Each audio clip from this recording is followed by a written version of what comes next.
Jangan sampai saudara sedang mengalami jalan sepi Kristus, saudara nggak tahu bahwa itu jalan sepi Kristus saudara. Itu jalan sunyi Kristus saudara. Mungkin orang-orang yang saudara ceritakan, saudara curhat kepada dia, dia cuma bisa mendengar, tapi tetap dia tidak bisa menolong. Kenapa? Karena itulah saatnya saudara dengan Tuhan harus berperkara. Saudara dengan Tuhan harus semakin kenal, semakin dekat, semakin intim, semakin tahu kebenarannya. Karena kalau saudara tahu kebenarannya, maka kebenaran itu akan memerdekakanmu. Yohanes 8 ayat 32. Ini tujuannya. Jalan sunyi Kristus. Karena banyak orang tidak tahu bahwa itu jalan sunyinya dia. Jalan sunyi dia bersama Kristus. Banyak tidak tahu. Dia masih saja tidak menggumuli jalan sunyinya itu. Tidak berintimasi dengan Tuhan. Tidak merenungkan firman Tuhan. Tidak berdoa. Tidak memuji. Tidak menyembah. Tidak semakin dekat dengan Tuhan. Bagaimana dia semakin mengenal Kristus? Padahal jalan sunyi Kristus itu memang untuk dia. Tidak bisa orang lain ambil alih masalahmu. Tidak bisa. Karena memang kamu sedang diinginkan surga dan seisi para kudus di sana dan Tuhan, supaya kamu mengenal Kristus lebih dalam. Ada di sini yang banyak belum mengenal jalan sunyi Kristusnya? Pasti ada. Saya seringkali beberapa kali mengalami jalan sunyi Kristus. Itu sepi banget saudara. Di antara teman-teman, di antara gak bisa dibilang, itu betul-betul mengharu biru. Orang tidak mengenal, orang tidak mengalami seperti saya alami. Baru saya mengerti, oh ini jalan Kristus yang harus saya alami. Jalan sepi Kristus yang harus saya alami. Tidak bisa. Tetap tidak bisa minta tolong orang. Tidak bisa. Bahkan minta tolong didoakan, dia paling iya, saya akan mendoakan. Tapi tetap, saudara, kita yang harus berhadapan dengan Tuhan. Di situ kita harus berdoa, di situ kita harus memuji menyembah Tuhan, di situ kita harus merenungkan firman Tuhan. Karena firman Tuhan, kata Yohanes 8 ayat 32, Pak, kalau engkau mengetahui kebenaran, maka kebenaran itu akan memerdekakanmu. Maka kita perlu mengalami kemerdekaan di dalam pemahaman kita tentang kebenaran firman Tuhan. Kebenaran itu akan membuat kita mengalami iluminasi, pencerahan, pewahyuan, revelation. Maka kita semakin mengenal Kristus.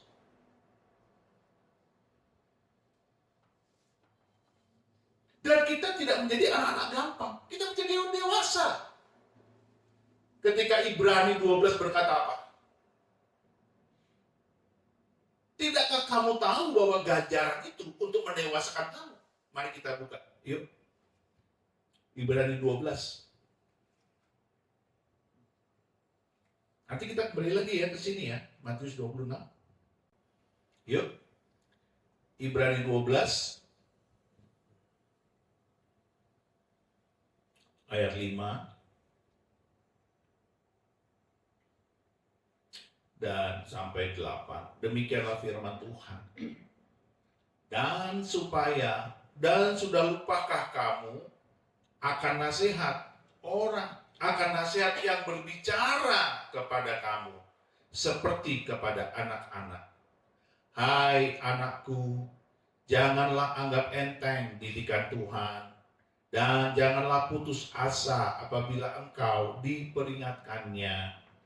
Karena Tuhan menghajar orang yang dikasihinya, dan ia menyesah orang yang diakuinya sebagai anak. Jika kamu harus menanggung ganjaran, Allah memperlakukan kamu seperti anak.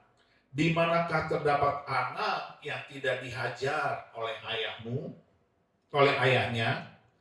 Tetapi jikalau kamu bebas dari ganjaran yang harus diderita setiap orang, maka kamu bukanlah anak, tetapi anak-anak gampang. Jadi tujuannya untuk mendewasakan kita. Ganjaran yang harus kita alami itu untuk tujuannya supaya pengenalan kita kepada Tuhan itu semakin dalam.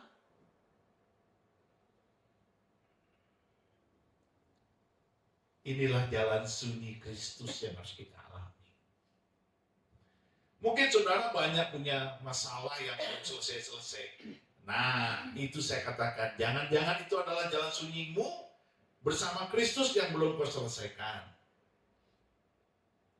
Selesaikan, hadapi, sampai kau tampil sebagai pemenang. Yesus tahu bahwa jalan sunyinya, jalan sepinya, dia akan sendirian di situ. Dia tahu siapa yang akan meninggalkan dia, siapa yang akan mengkhianati dia, siapa yang akan melupakan dia. Dia tahu bahwa waktunya tidak panjang, pendek. Makanya dia berkata, anak manusia akan disiksa, akan disesah, akan disalibkan. Dia akan mati, tetapi pada hari yang ketiga ia akan bangkit. Nah, dia tahu waktunya pendek, tetapi dia merasakan seperti mau mati rasanya. Itu sangat berat, saudara. Orang disalibkan itu sangat berat. Berat sekali tanggungannya. Karena dia akan dilupakan, akan dihindari, akan dicemooh, dan akan dilecehkan. Itu berat, saudara. Jadi saudaraku, yuk jangan cengeng, jangan baper. Amin. Jangan cengeng.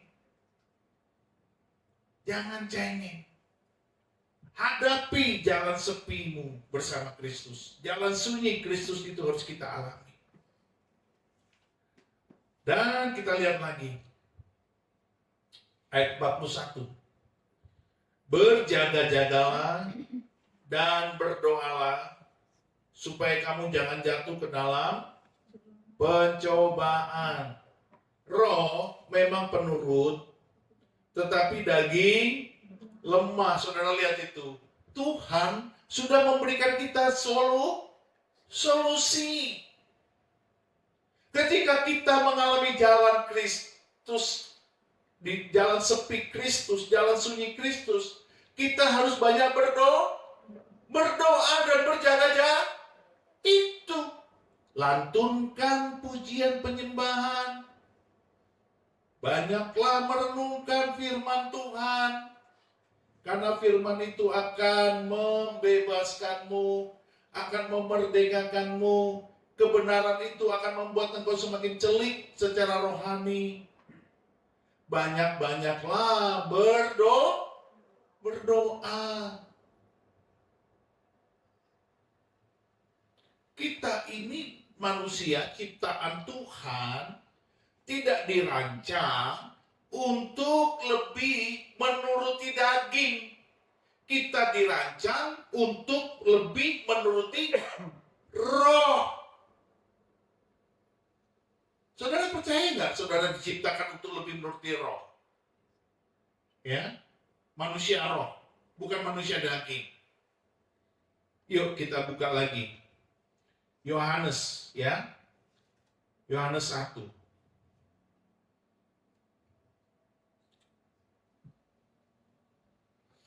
Ayat 12 dan 13. Ya. Demikianlah firman Tuhan. Tetapi semua orang yang menerimanya diberinya kuasa supaya menjadi anak-anak Allah, yaitu mereka yang percaya dalam namanya.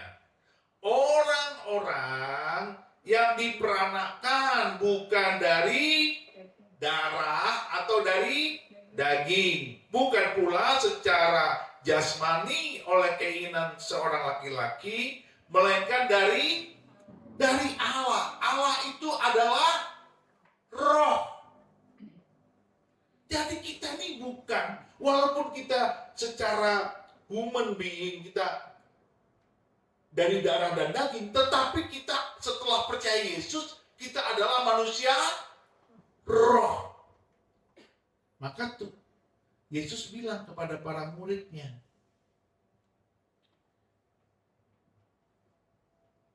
daging lemah tetapi roh penurut. Jadi saudara mengerti nggak maksudnya Yesus itu? Kenapa kita harus mengalami jalan sunyi Kristus supaya manusia roh kita semakin kuat, manusia roh kita, bukan manusia daging. Makanya orang-orang yang gagal di dalam jalan sunyi Kristus adalah orang-orang yang masih memainkan, masih mengaplikasikan, masih mengakrobatkan manusia daging, bukan manusia roh. Tuhan mau kita semakin dewasa, semakin mengenal Dia lebih dalam, semakin kuat iman kita. Itulah jalan sunyi Kristus yang harus kita alami, saudaraku. Kita lihat lagi, ya. Lalu ia pergi untuk kedua kalinya dan berdoa. Katanya, ya Bapakku, jikalau cawan ini tidak mungkin lalu, kecuali apabila aku meminumnya, jadilah kehendakmu. Dia sudah tahu bahwa kehendak Allah itu yang seperti ini adalah absolut, harus terjadi, tidak mungkin tidak terjadi. Sebab kalau kehendak Allah untuk Yesus pergi ke salib itu tidak terjadi, maka saudara dan saya tidak diselamatkan karena tidak ada penyalipan. Amin. Sama seperti saudara dan saya sekarang. Kalau saudara dan saya mengalami jalan sunyi Kristus yang harus terjadi, yang harus dialami, dan memang harus kita lewati, supaya saudara dan saya manusia rohnya semakin kuat, semakin mengenal Kristus, semakin hebat iman kita dalam Tuhan, dan kita semakin dewasa. Amin, saudara. Jadi sebenarnya itu kerinduan Tuhan loh, bahwa saudara dan saya mengalami jalan Kristus, mengalami jalan sepi Kristus, jalan sunyi Kristus sendirian. Itu kehendak Allah.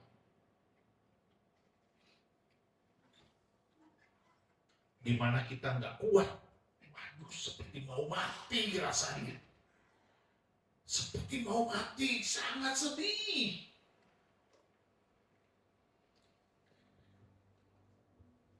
Dan ketika ia kembali pula, ia mendapati mereka sedang tidur, sebab mata mereka sudah berat.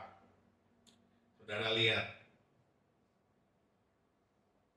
orang yang gagal mengalami jalan sunyi Kristus, gagal nggak imannya? Gagal nggak? Gagal. Para murid tidak kuat. Saudara tahu, kalau kita mengalami penderitaan sampai tidak kuat, sering nggak kita sepertinya cuma mau tidur? Kita berharap nih ya, ini jujur ya, kita berharap saat kita tidur, besok-besok kita bangun, sudah selesai masalah kita. Betul nggak? Tidur lah, siapa tahu besok selesai. Kan begitu? Iya, sering begitu kan? Tidur lah, besok selesai. Atau makan yang banyak, habis makan pasti selesai. Maka banyak orang semakin gendut, buncit, karena stres, makannya banyak. Dan dia berharap dengan makan masalahnya selesai. Itu pelarian yang salah. tidur, itu membuktikan dia depresi. Orang nggak mau keluar dari kamar, tidur aja, mager. Mager. Dia berharap masalahnya selesai. Saudara, itu nggak mungkin. Terus ada lagi, nongkrong. Janjian sama teman-teman. Nongkrong, ngobrol sama teman. Tapi tetap masalahnya nggak selesai. Pulang nongkrong, duit habis, masalah masih ada. Kan begitu kan? Iya kan sekarang Gen Z sama milenial kan begitu. Dia harus menjalani jalan sepi Kristusnya, tapi dia nggak mau. Dia pergi nongkrong, dia pergi sama teman-temannya. Dia berharap dengan begitu selesai. Nggak bisa, saudara. Ada banyak orang bilang begini, pada akhirnya masalah itu juga akan berhenti. Enggak juga, saudara. Kalau itu sedang mendidik engkau dalam kebenaran, dan kebenaran itu harus memerdekakanmu, engkau menjadi dewasa, engkau menjadi mengenal Kristus dengan baik dan benar, imanmu semakin hebat, itu nggak akan berhenti. Itu akan engkau jalani terus sampai engkau berhak, karena itu kehendak Allah yang nggak bisa engkau patahkan. Maka Yesus tahu, ketika para murid ngantuk, matanya berat, akhirnya mereka akan mengkhianati dia. Mengerti saudara maksud saya? Jadi ini cerita ini Getsemani itu dua. Satu, jalan sunyinya Kristus sendiri, manusia Yesus, dan satu, jalan sunyinya Kristus, para murid sendiri. Amin. Para murid tidak berdoa, tidak kuat, tidak cukup beriman. Akhirnya gagal mengkhianati Tuhan. Siapa di sini yang sering gagal dalam mengiringi Tuhan? Jangan-jangan karena engkau belum menyelesaikan jalan sunyi Kristusmu sendiri.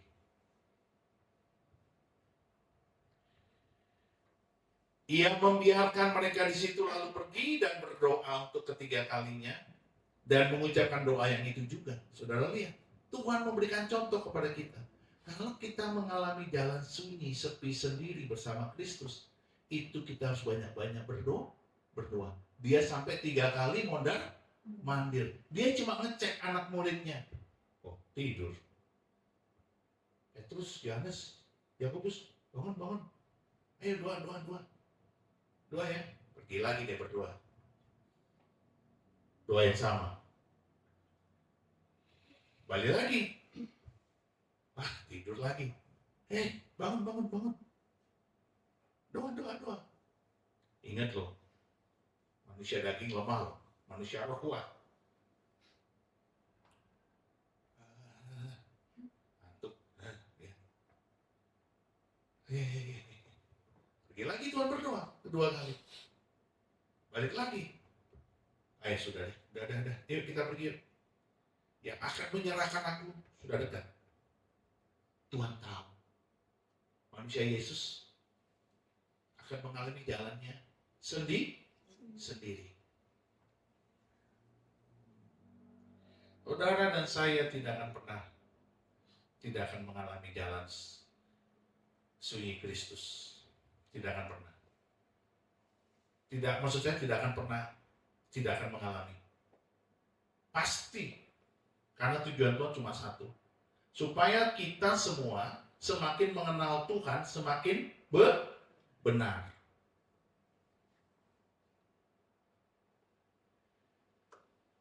Ada yang berhasil mengalami jalan sunyinya di Alkitab selain Tuhan? Jalan sunyi Kristus. Ayub berhasil. Di tengah teman-temannya yang mengata-ngatai dia, menghujat dia, dia bilang apa? Tuhan tidak seperti itu. Akhirnya dia mengenal Tuhan. Elia mengalami jalan sunyinya sendiri, jalan sunyi Kristusnya sendiri. Dia nggak kuat waktu menghadapi tekanan disabel. Dia mau mati rasanya sampai dia bilang, Tuhan aku mati aja di sini. Yang lain sudah pada mengkhianatimu. Tidak ada yang menyembah. Padahal masih ada 7.000 orang lagi menyembah Tuhan. Dia nggak sadar. Itulah kita kalau sudah mengalami jalan sunyi yang tidak dipenuhi dengan manusia roh, kita tidak melihat bahwa ada orang-orang yang selalu menjaga kita dengan iman dan doanya. Saudara mengerti maksud saya? Saya percaya, walaupun saya nggak kenal orang di Afrika, di Australia, di Eropa, di Amerika, di Asia, di mana-mana lah di seluruh dunia. Tapi ketika saya berdoa, saya memikirkan orang-orang yang sedang mengalami kesedihan yang amat sangat. Saya tahu itu pasti ada, pasti mereka. Dan doa saya pasti didengar Tuhan. Yang mengerti katakan amin. Mari kita bangkit berdiri.